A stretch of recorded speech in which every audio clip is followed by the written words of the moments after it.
important figures that come from that tribe. The name, when you hear the name Thaqafi, Thaqafi means that they belong to the tribe of Thaqif. So, for instance, when you hear of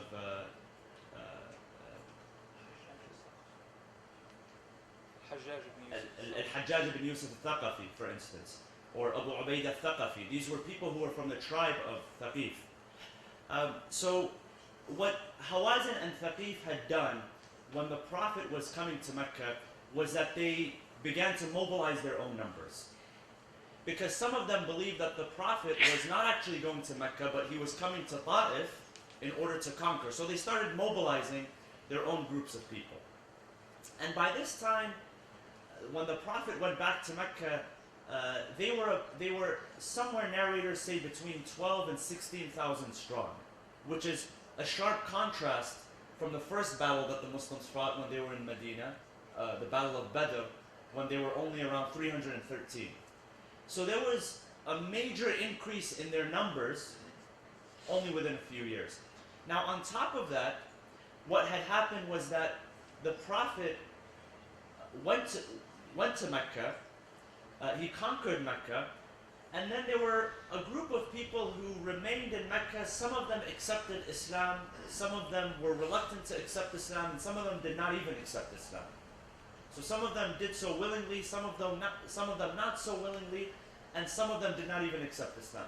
However, what happened, when the Muslims arrived to Mecca, Hawazin and Thaqif, because they had already mobilized their people and they thought they were going to be next, they attacked the Muslims. So this battle took place. And this battle, in which the Muslims were defending themselves after Fatih Mecca, was known as Hunayn. And it's one of the battles that's mentioned by name in the Quran. So Badr is mentioned by name in the Quran. Hunayn is also mentioned by name in the Quran. And where they are mentioned is in chapter 9, Surah At-Tawbah, verse 25. Allah subhanahu wa ta'ala says, لَقَدْ نَصَرَكُمُ اللَّهُ فِي مَوَاطِنَ كَثِيرًا. That God had granted you a number of victories in a number of places. This is what he's saying to the Muslims. In this context, in this verse, he says, وَيَوْمَ حُنَيْنٍ. So Hunayn was that specific battle that took place, and it was named after the valley in which it took place. Because between Mecca, for those of you who have visited the city of Mecca, between Mecca and other cities there are a number of valleys, and it's not easy terrain to travel in. But in this specific instance, Allah subhanahu wa ta'ala says the following. He says, إِذْ أَعْجَبَتْكُمْ كَثْرَتُكُمْ. He says, on that day when we granted you victory, the mistake that you had, and then the verse which comes after speaks about how God granted success. But he talks first about the mistake, that you almost lost the battle because you were impressed by your numbers. إِذْ أَعْجَبَتْكُمْ كَثْرَتُكُمْ. You thought that because you had numbers on your side, that you were going to win, that you were going to be victorious.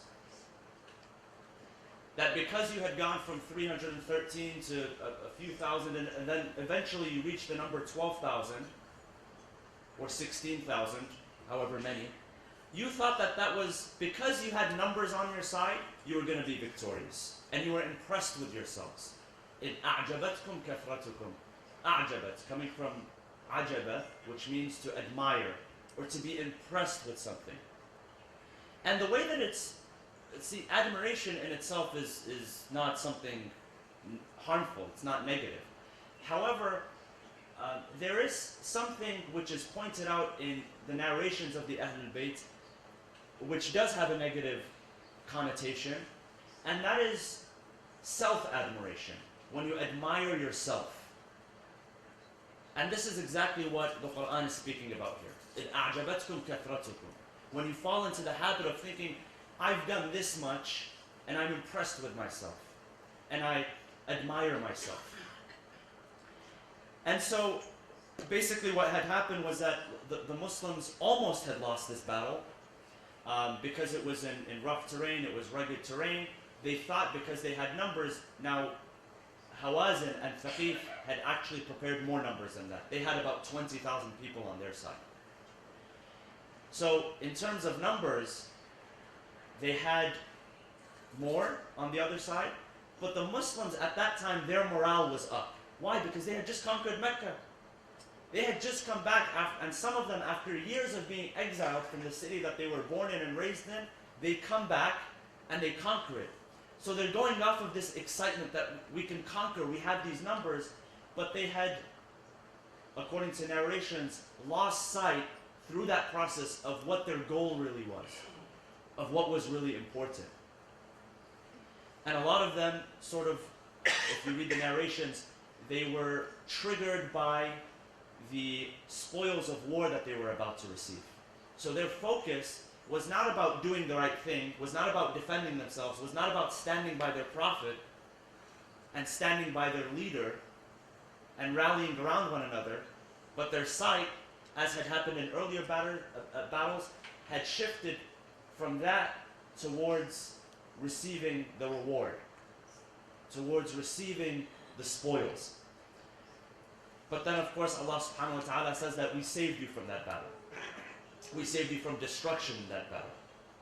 Now, what happened was very interesting. At that time, because there were people who were new to Islam, remember, this is happening right after the conquest of Mecca. So the people who had waited that long to accept Islam, their faith was not as solid as the people who joined the Prophet years earlier, who left their home, who left their business, who left their livelihood, who left everything that they had behind in Mecca in order to join the Prophet. You could clearly see that there is a difference in the level of attachment and the level of dedication that they had to the Prophet. So another verse is revealed at this time, and it refers to those who were to receive the spoils of war from the battle as al-mu'allafati qulubuhum, that those who their hearts change, those who their hearts are susceptible to change.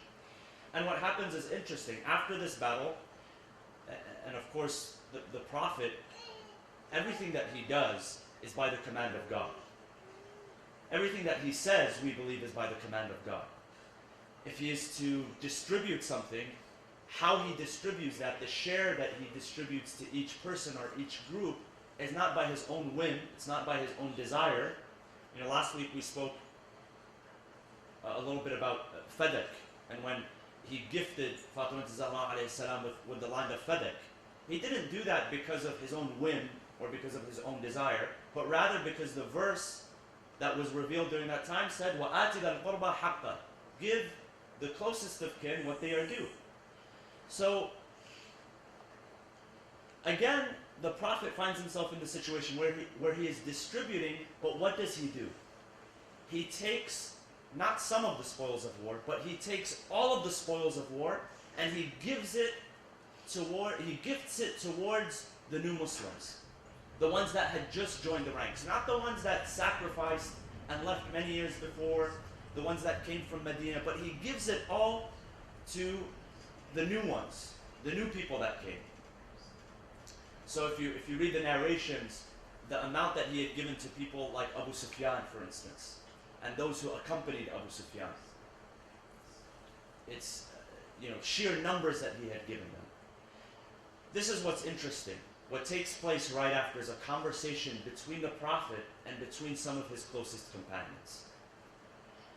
And they come to him, some of them, they said, Ya Rasulullah, we've put our lives in danger for this task of conquering Mecca and then defending ourselves from these two great tribes, and we've left our families behind, we've left our lives behind, we've risked everything that we have, and now we're receiving nothing? And these people who are new, who fought against you for many years, who had their swords turned against you, they're receiving this portion? And a very intimate conversation takes place between the Prophet and his companions. And so the Prophet tells them, and of course, like we said, the Prophet is directed by God. So the Prophet tells them, he says that you're right. And the people of Medina, the people who came with me, you have many favors upon me. He says that when I came to Medina, I had no protectors. I came leaving from assassination attempts. He said, when I came, I had nothing with me. I had no home. Remember when the Prophet arrived to Medina, he had no mosque, he had no home. All of that had to be constructed from new. The Prophet essentially went with nothing, almost nothing. He said, but you sheltered me when I didn't have shelter, and you believed in me when people were not believing in me, and you supported me when people were not supporting me. And all of those rights you have upon me. So what was the Prophet doing? The Prophet was reminding them that our relationship goes much beyond just any material compensation that you can receive for standing by my side. There are some people who their level of conviction is not high enough, so what? We need to give them materials for them to be okay. We need to give them wealth for them to be okay. But for you, he says to his close companions, you don't need anything beyond that. You are beyond that level.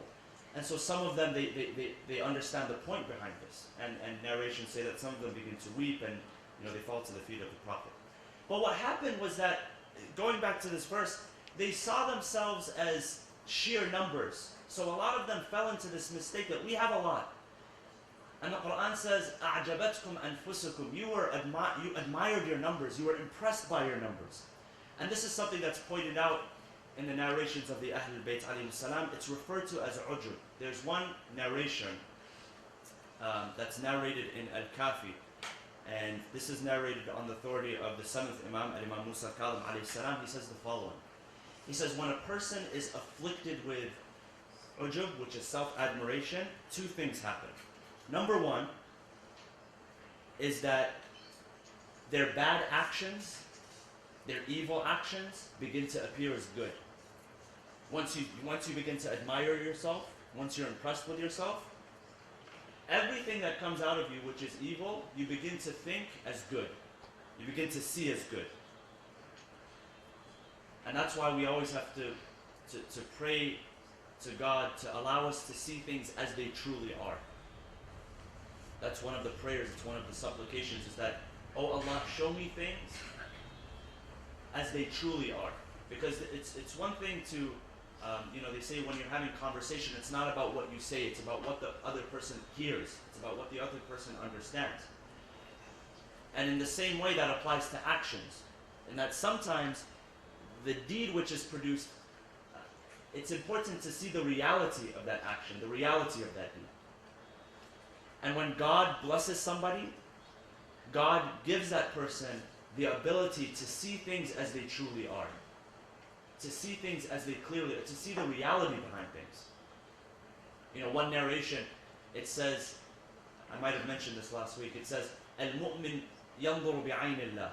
A believer begins to see with the eye of God. Not literally the eye of God, but it's the believer is given discernment, given the ability to discern between truth and falsehood, between right and wrong. And that's a blessing that God bestows upon people, upon the righteous people. And the opposite is also true, is that when people are engaged in evil, actively engaged in evil, their ability to see things clearly becomes clouded.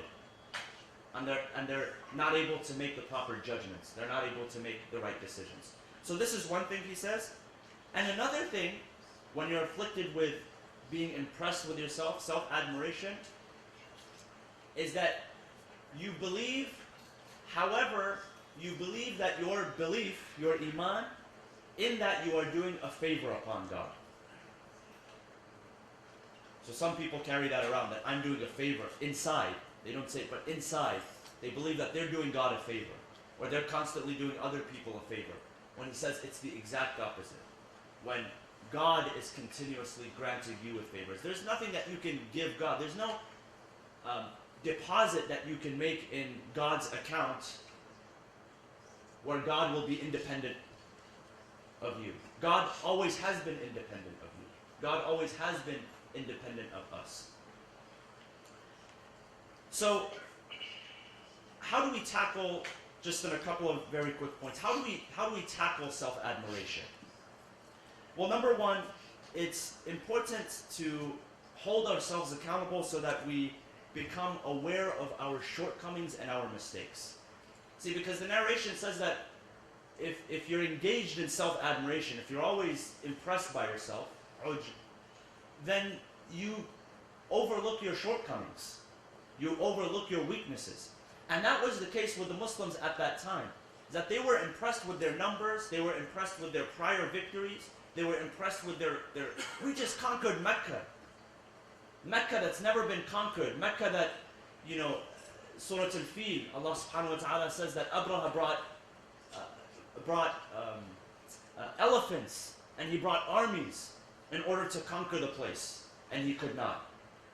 Now, of course, the intentions are completely different, but the fact is that Mecca had never been conquered before. We know no history that says that Mecca before that time had been conquered by an army or anything like that. And now they took back their home, the place that they had been longing for. And on top of that, they were on the side of the Prophet. So they were really impressed with themselves. They were impressed with their victory. They began to admire themselves, so much so that they overlooked their weaknesses. They overlooked the fact that, well, maybe some people who have just joined our army right now, their intentions are not as pure as our intentions. And that's what almost had led to their failure. So, to recognize our own shortcomings, to understand our own shortcomings, and sometimes that's not clearly available. Sometimes it's hard for us to really analyze and examine our own intentions and examine our own actions. That's why it's important that you stay accountable. Sometimes it's important to stay accountable to somebody else. Now that person may be a father or a brother, or it could be somebody outside. It could be a mentor, somebody who is looking out for you, somebody who doesn't necessarily have an emotional vested interest in you, so that they see your actions and they can evaluate your actions and they can tell you if you're headed in the right direction or the wrong direction. So associating with the right people and receiving guidance from the right people is key. That's number one. Number two, understand that anything that you do, you are merely a shadow, you are merely shadowing God's attributes. In some mystical elements of Muslim thought, they refer to the human being versus God, they refer to the human being as a mirror. That you're simply a mirror of God's reflections. And when you engage in prayer and when you engage in purification, what you're essentially doing is that you're polishing that mirror. You have some mirrors that are dirty and you can't really clearly see a reflection through them, and then some mirrors that are always kept clean and polished, and you can get a better picture. Well, in that way, understand that you're only a mirror for God's attributes. So if you're impressed with your generosity, I was very, very, you're looking at your tax statements. I was very, very generous last year. I donated a lot, going over your receipts and whatnot. Well, understand that your generosity is only a reflection of God's generosity. I'm knowledgeable on this subject and that subject. Well, understand that all knowledge and final knowledge rests in the abode of Allah subhanahu wa ta'ala. So anything that you have, so to put it very easily, you're not that special. If there's anything special about you, it comes from Allah subhanahu wa ta'ala. So continuously understand that. Continuously understand that you are a vessel. You are simply a vessel for God's mercy. You are simply a vessel for God's love. You are simply a vessel for God's beauty. And that's why the narration says, تَخَلَّقُوا بِأَخْلَاقِ اللَّهِ, that assimilate yourselves with the attributes or with the character of with the attributes of Allah subhanahu wa ta'ala. And one final thing is to remember that, understand that with whatever you are doing, you can never repay Allah subhanahu wa ta'ala for His bounties. A beautiful way to understand this is if we reflect upon the supplications of the Imams of Ahlul Bayt alayhi salam. And these are, remember, people who were pure, who were free of error, who were truly polished mirrors reflecting the attributes of God. And if you reflect upon their supplications are not only eloquent in their expression, But what they express is that whatever I do, whatever I give, whatever I perform is never enough. How can I repay a God which is infinite? How can I repay a God which is unlimited if by nature I am finite? And if by nature, my human nature, I am limited. So understanding that and being humble all the time. I'll end with a hadith by our fifth Imam, Imam al-Baqir alayhi salam. He says, the way to block ujub, which is self-admiration, is by recognizing yourself. Once you recognize yourself, meaning recognize your own value, but also recognize your position. Recognize that in front of the generosity of God, your generosity is insignificant. In front of the kindness of God and the beauty of God, your kindness and your beauty is insignificant. So really knowing once yourself, and another narration which states that he who knows himself has known his Lord. Man arafa nafsah, arafa rabbah. We ask Allah subhanahu wa ta'ala to allow us to be cognizant of our shortcomings and our mistakes. And we ask Allah subhanahu wa ta'ala to grant us with humility and humbleness. Bismillah ar-Rahman ar-Rahim. وَالْعَصْرِ إِنَّ الْإِنسَانَ لَفِي خُسْرٍ إِلَّا الَّذِينَ آمَنُوا وَعَمِلُوا الصَّالِحَاتِ وَتَوَاصَوْا بِالْحَقِّ وَتَوَاصَوْا بِالصَّبْرِ وَصَلَّوْا عَلَى محمد وآل محمد.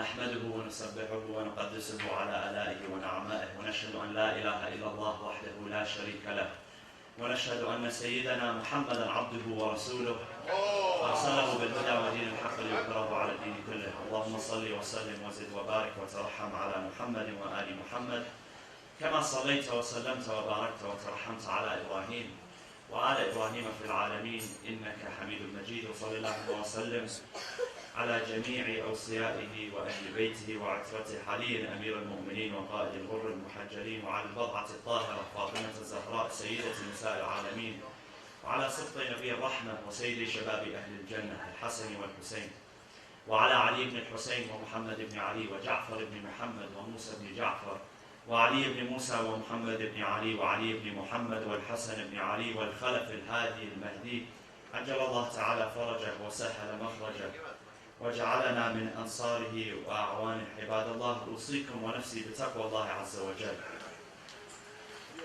I'd like to just take a couple of minutes to reflect on some of the events which have conspired in the past week and especially in the past few days. And most of you are following the news and know what happened a couple of days ago in London, England. The attacks that took place. And first of all, as a community, on behalf of the community, I'd like to send our condolences and our thoughts and our prayers with the victims of this tragic attack.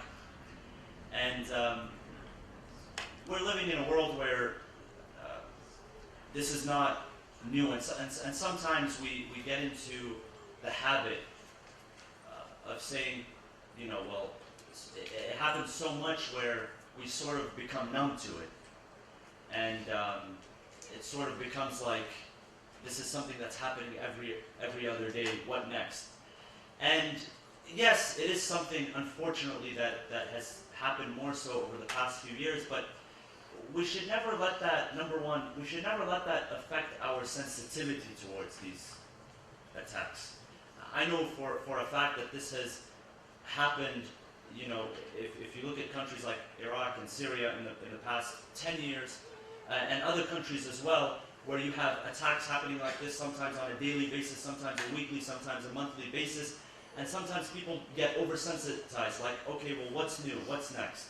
And we should never fall into that habit, because every attack on innocent life, no matter whether that innocent life is Muslim or non-Muslim, it does not matter. The Quran reminds us first and foremost that if a life is taken unjustly, it is as if the life of all of humanity is taken.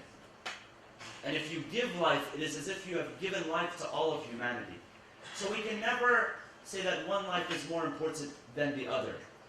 And what is our stance? So sometimes, especially with the media today, it's very confusing. Like I said last week, there's always information and misinformation. And what is our role as Muslims? So number one, we send our condolences and our thoughts and prayers and understand that every attack on human life, innocent human life, is a tragic attack, whether it's Muslim or non-Muslim. But we need to also invest some time into understanding, well, what is the cause behind all of this? What is the ideology behind this? Is it that there is an actual ideology which is promoting this type of hatred and this type of violence and this type of extremism? Or is it hidden agendas which are trying to stir up sectarianism, are trying to stir up violence between people of different ethnicities and different faiths and different religions and different backgrounds? And they understand that by breeding fear, you can breed more hatred. And that's one of the biggest problems that we're dealing with today, is fear. Because fear is bred out of ignorance. Fear is what causes people to do extreme things. Fear is what causes extreme measures. And there are people there are certain agendas which their goal is to intentionally strike fear in our hearts so that they can weaken us. So our job as individuals is to stay strong-hearted. And the way that we do that is, first of all, by creating and strengthening bonds between ourselves as a community. And creating bonds and strengthening them with other communities as well. And last but not least, through our prayer. This is the time when the world needs our prayer the most. And this is why the day of Friday is a very blessed day. It's a day where we send out our prayers for all of those who are oppressed, for all of those who are struggling, for all of those who are victims of violence and oppression. And we ask Allah subhanahu wa ta'ala to remedy the hearts of those who are affected. Please join me and let us recite Dua al-Faraj. Bismillah ar-Rahman ar-Rahim. Allahumma kun li waliyika al-Hujjat ibn al-Hasan salawatuka alayhi wa ala aba'ih في هذه الساعة وفي كل ساعة وليا وحافظا وقائدا وناصرا ودليلا وعينا حتى تسكنه أرضك طوعا وتمتعه فيها طويلا برحمتك يا أرحم الراحمين. وصلى الله وسلم على سيدنا محمد وعلى أهل بيته الطيبين الطاهرين.